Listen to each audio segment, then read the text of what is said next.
Okay, are we ready? Nuri's not feeling well, so hi, good morning. Okay, so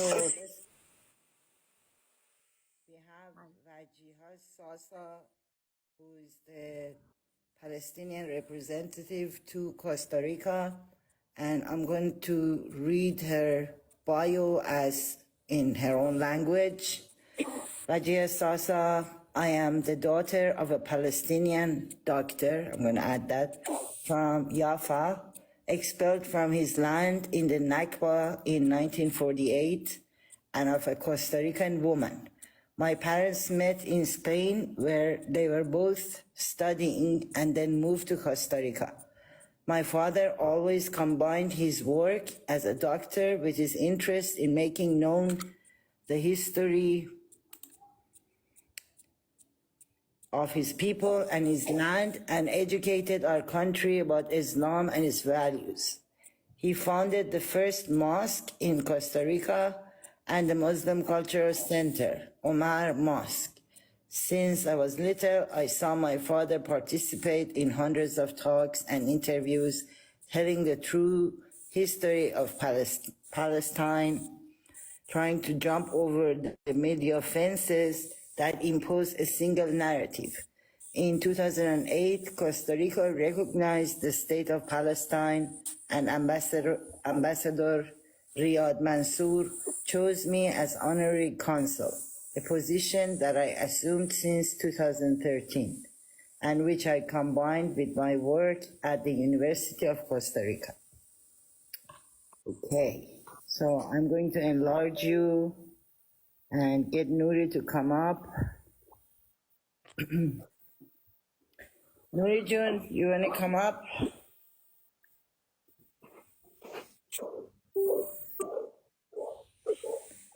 Nuri Jun, come up. We're just doing the bio and saying hello. Yes, my love. Good morning. Good morning. So good to see you. Bye.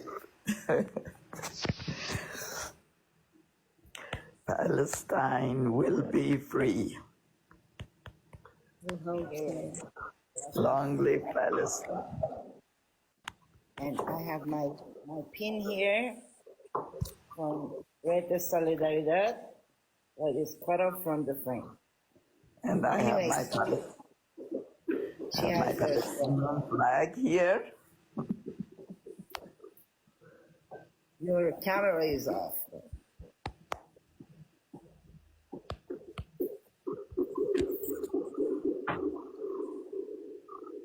Oh, hi.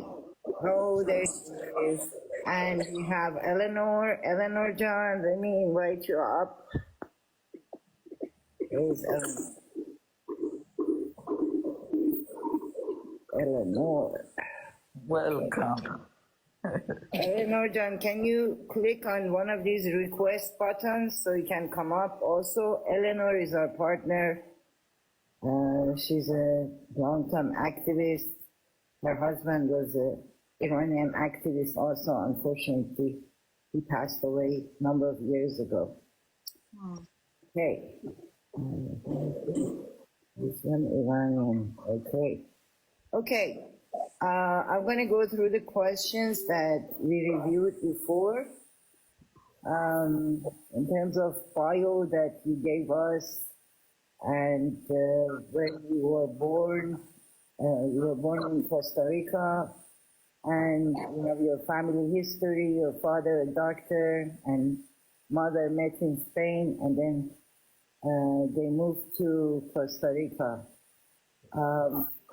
Your education, I know you are a psychiatrist,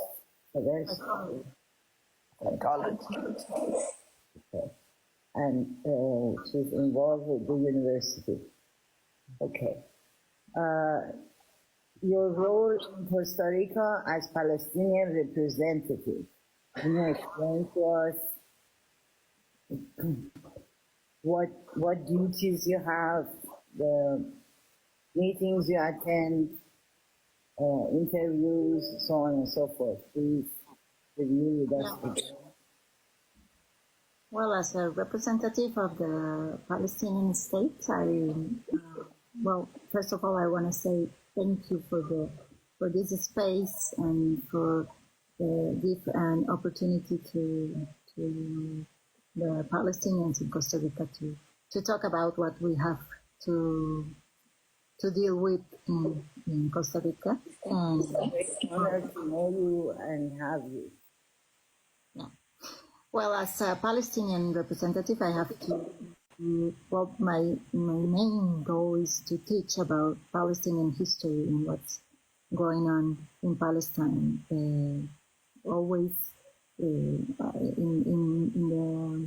the first minutes of this meeting, we talk about my father who passed away last year, but he used to talk about Palestine for 40 years in this country.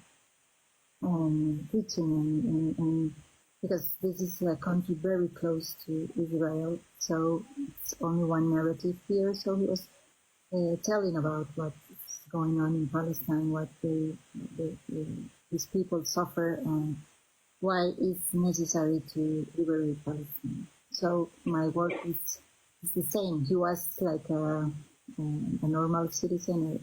I have the representation of the state of Palestine, because Costa Rica recognized Palestine in 2008, but even though they don't have like the same treat to Palestine that they have to Israel, they have to ask always for the support in every time that Palestine is attacked by Israel.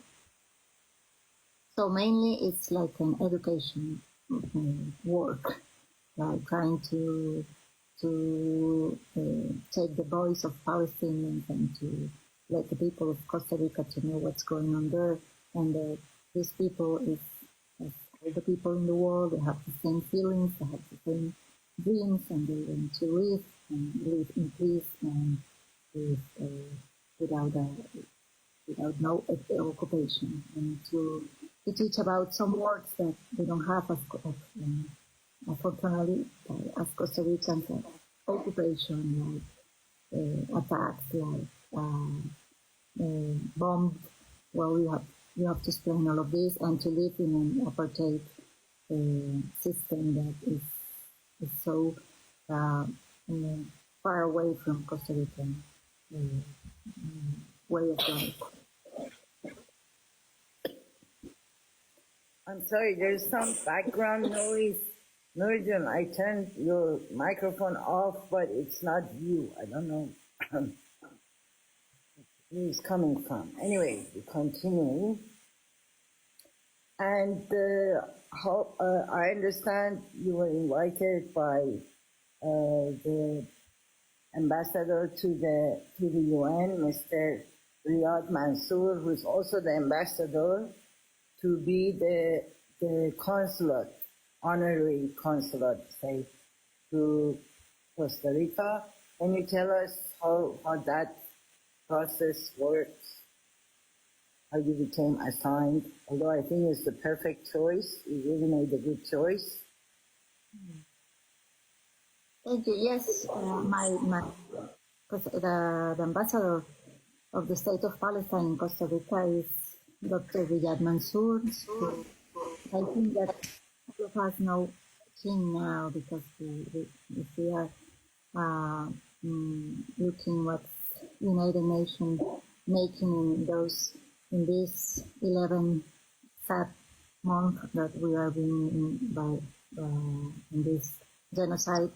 He's the one who's always fighting at the United Nations to get ceasefire and to take an accountability of Israel. He's quite he's a strong man, he's a clear man, he's a direct man. He says the things in the way they are. He's telling the General Assembly, and he's telling the Security Council the things the way they are, and he's asking for stop this madness. So we are proud of him and to be close to him. Okay, I have a few people on panel. One is Eleanor Omani, who is a long-term activist, friend of me and myself. Her husband unfortunately passed away. He was also a prominent Iranian in the media. He used to get interviews and to travel back and forth to Iran. So is Roya Ataran, my friend, Iranian friend in Sweden, and she only speaks Swedish, but she's joined us to the panel. Welcome, Elijon and Roya Fania. Thank you. Thank you so much. And you are a beautiful Palestinian. سلام خوبی؟ Yeah, and she just, سلام نوری she جان has this شما هستی؟ royal presence. She's just amazing. Hello, nice to meet you. الی جان خوبی شما؟ سلام قربانت برسی. این خانم نماینده فلسطین در کوستاریکا هستن. سلام عرض میکنم. حالا انگلیسی که من نمیدونم شما ترجمهش کنید. Okay, she's saying hello. She doesn't speak English. And I was just telling them you have a royal presence. Nobody had to tell me that you're the representative of a country. It's your demeanor and aura. Comment. Okay.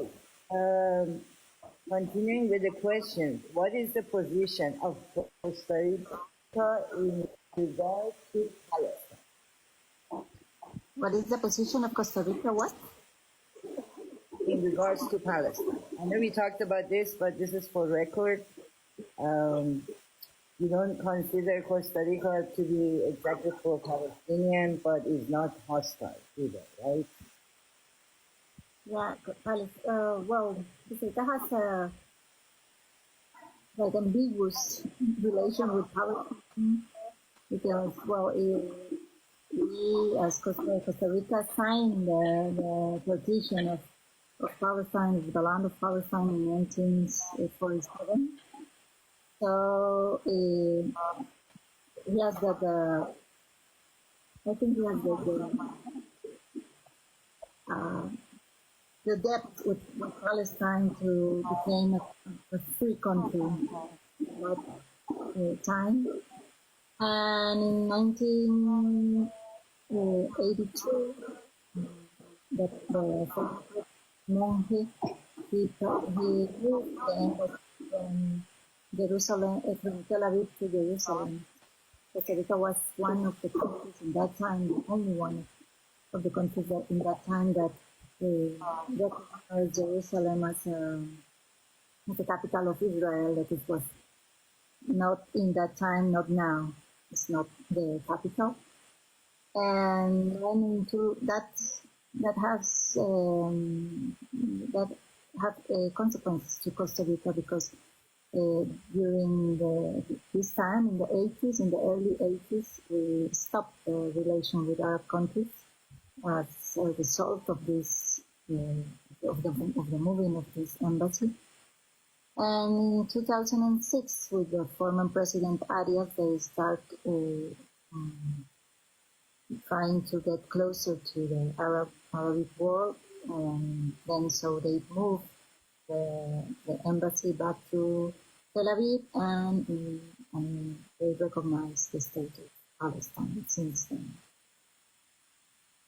So in that time, we started the relation, but it's always the same. They talk about they want the two-state solution, but they never put a limit to Israel. They never speaks clearly about what Israel is making.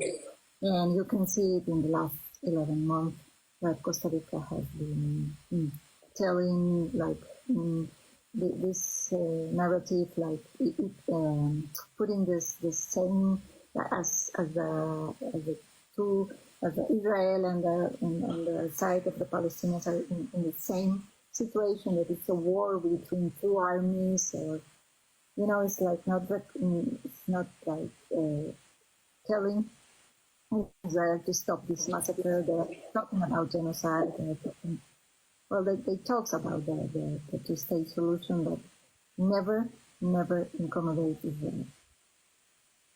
But did they issue a statement condemning the events, requesting ceasefire? I know a few months ago they hadn't done, but have they done it yet? Yeah, well, in the 7th of October, they make a statement condemning the attacks to Israel, the attacks. Right. And they still for a long time the same statement. And well, when there was the first votation in United Nations that they talk about ceasefire, Costa Rica participate, but it's because so ambiguous. Sometimes votes for the like in concert with all the nations, and sometimes they inside Costa Rica they always condemn what the Hamas is doing or something like that, but never what Israel is doing. So there hasn't been any official statement to request ceasefire, any real stance. No, that when our foreign minister went to Saudi Arabia at the end of the last year, he was talking about the two-state solution and that's the way. But well, that Costa Rica has all this culture of peace. Well, we don't have an army. We used to respect the international law, and we used to respect the human rights. So we have this. We are like an authority in the region, and we can have a role leading something that it's obvious that they don't. In 2006, when Costa Rica started Palestine, a lot of countries of Africa make the same movement like Costa Rica. So it's could have a role, but they are not interested in making the. Oh, okay. This is a peaceful country, doesn't have an army to send to Israel. Okay, and I asked you this, I remember in one of the demonstrations organized by the way, Sui is here. Sui is among us. She's not coming up. I think she's at the hospital for visiting somebody. She said hi. So in one of the demonstrations that were organized by Red de Solidaridad, and thanks to them, I got to meet you. They were planning on a day that you were addressing the Congress. You were supposed to demonstrate outside, and few people inside with banners and whatnot. And you were all geared to go, but last minute it was canceled. And you told me that they rescheduled and you went back, but I don't know if you got your entourage of demonstrators to go, or how did that go? How long after you went? No, we have the meeting like 1 week after that day. It was an important day. The day we were supposed to go was the 29th of November. Was the day to Palestine, to the people of Palestine. And it was an important day to go to ask our Congress that we might support more Palestine. It was a good interchange, but you know that there are a lot of parties here that are pro-Israel, especially the Christian parties. So they start like, attacking Hamas, and if I am the representative of Hamas, and with these people, they have their own narrative and want only to understand narrative and to believe this narrative. And I don't think that they are looking forward for the human rights of people.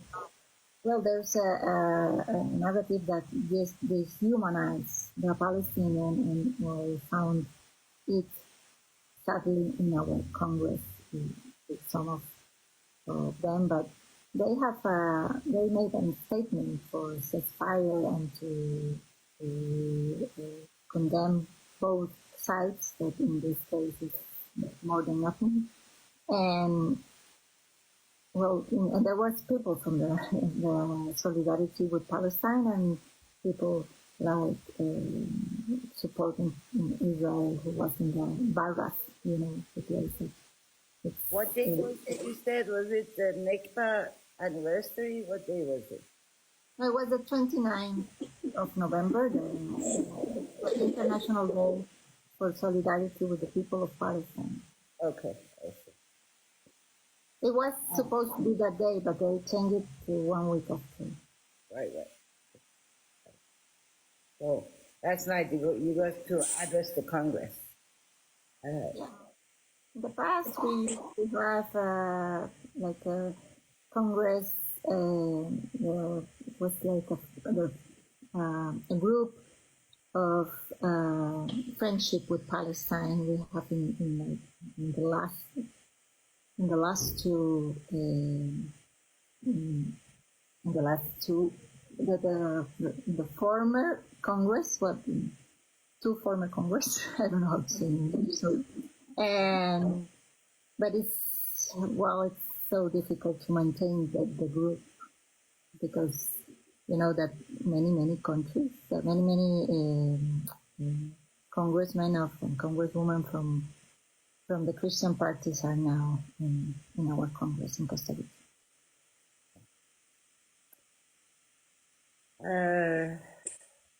Hello, I have Haji Ray, another friend of ours. Salam Hajaga, Boshamadi. Okay, so that is good news that you went and addressed the Congress.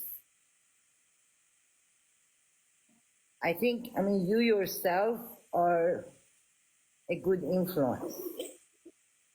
You have such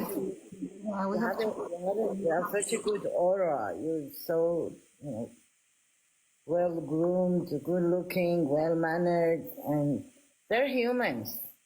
They need to see this. It's not all about violence. They have to see the human face of Palestinians. Yeah. I saw today, I don't know if you saw today, yesterday, a manifestation in London, and there was a sign that says, "In what language does children cry?" I think that we all need to ask that, because we can understand the suffering of children, the suffering of mothers, the suffering of father, of elderly people. We can understand, all of us can understand that. Yeah. My friend Eleanor has a comment. Eleanor, turn on your microphone. I still have questions, but if you need to comment about something specific, go ahead. I have some comment and question too. Yeah. Okay, very, very quickly. You never should underestimate the power of your participation.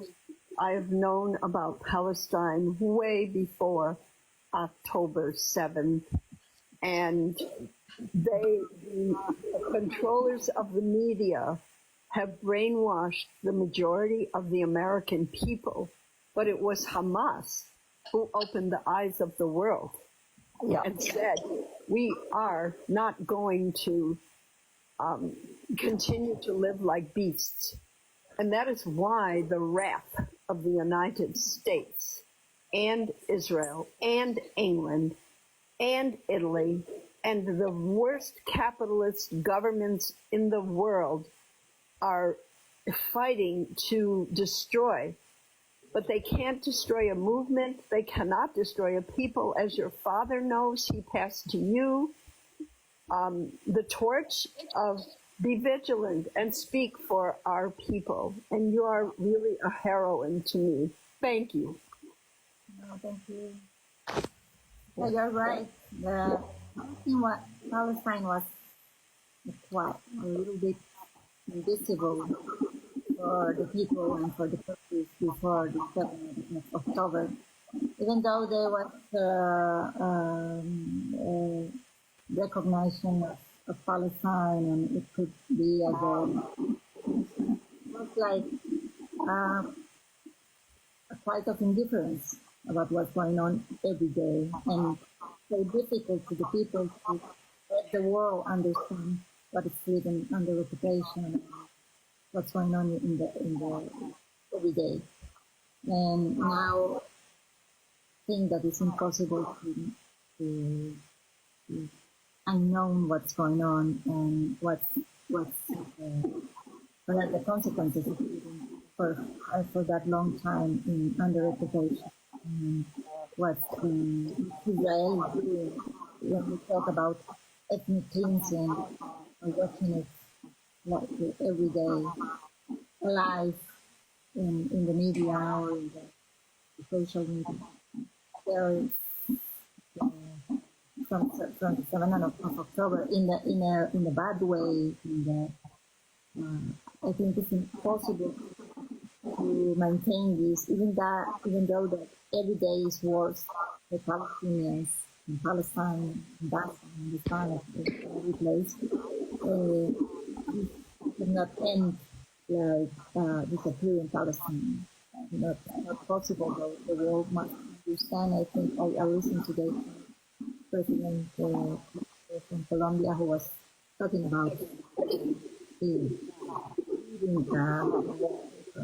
for the situation of Palestine. So I think it's more and more is moving all around the world. Yeah. Rachel, go ahead. Hello. Yes, I wanted to say that last week I listened to Tariq Ali had a discussion on Emmy Goodman about Palestine, and I was so happy and impressed in that showed that how what do they call southern nations, they all support Palestinian struggle, and then showed how in imperialist nation there had been so many research that more than 70% of the people that before they didn't know much, now they are supporting Palestinians and ceasefire. Also was talking about like England, that how millions in the streets for weeks and weeks are supporting Palestinian movement, and England was forced, British was forced to pretend as if they are cutting military with Israel. And he brought up so many, he brought up the issue of Palestinians are being recognized now by so many European countries, and United Nations and South Africa and the judges, the court and judges. He brought all of these up, and it just gives you such a warm feeling that after October 7th, how Palestine is becoming global issue. The biggest ever before October 7th, and the biggest ever since then in the whole world. The issue of Palestine is focused as the most important issue in the world. and I love the way they analyzed it. So I wanted to maybe we all can listen to that and see how really Palestine is being seen in the world these days. Yes. Yes. I loved it. And thank God for social media. But we never had this kind of independent media to report And directly. myself, Ellie knows every day, 423 Palestinian organization in TikTok. I am with them, listen to them, talk to them.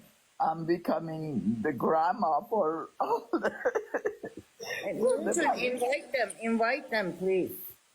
Yeah, but they have their own site, so we should go to their site and invite them and bring them. You have the There are consul yeah, to yeah, Costa you are Rica here. right. She trumps Yeah. everybody. Yeah, Anyway. there are so many of them, and they lead. Oh, yes, Sabrina. I don't know if you ever go to her site in TikTok.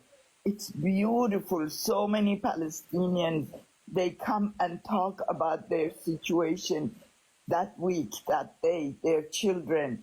And you can hear even the violation of Israel trying to, oh, it's amazing. It's amazing when you listen to Palestinians struggle live as they are standing up right then and there. I am so impressed. Yeah. As we said, they're really, really resilient. They are really, well, that's why they are like an example for all the fights around the world. Because they Yep. people have struggled for a long, long time to be allowed, to be recognized, to protect their land, history, the customs, their life, their life. Okay, can I continue with the questions? I had asked you if you're allowed to go back to Palestine, and you told me a story of your family visiting Lebanon. Can you repeat that, please? Yeah. Well, since 2010, the last time we tried to enter, Israel doesn't allow us to enter us. For us, I mean my brothers and my sister and me, because they allowed our family, they allowed our parents and cousins to go from Costa Rica and from Spain. But they have problems with second generation, so we were stuck at the border for many, many hours, and well, they didn't allow us to enter, so I didn't try again, because I know it's going to be the same, even more now than the representation. And we went last... What? You've never been to Palestine? Oh, I've been in Palestine, but it's after the last time we tried to enter was in the 2010.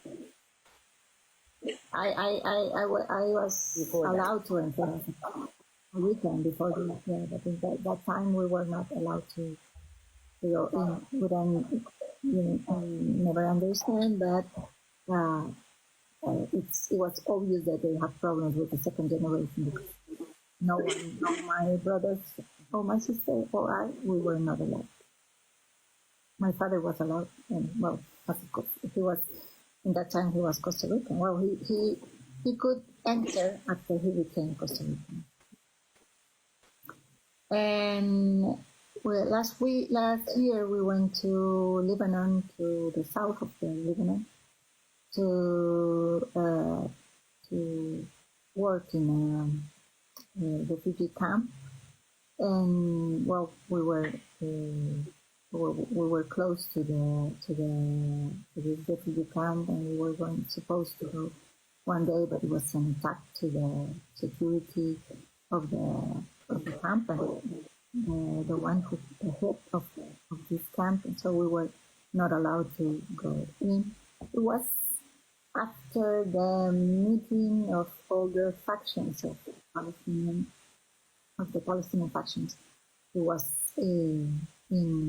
going on in El Cairo. So it was this meeting was supposed to have to all the factions to detain to work together to the liberation of Palestine. I think that this meeting has a leader role in what's going on nowadays since October, and this genocide and the escalation of the violence of Israel against the Palestinian people.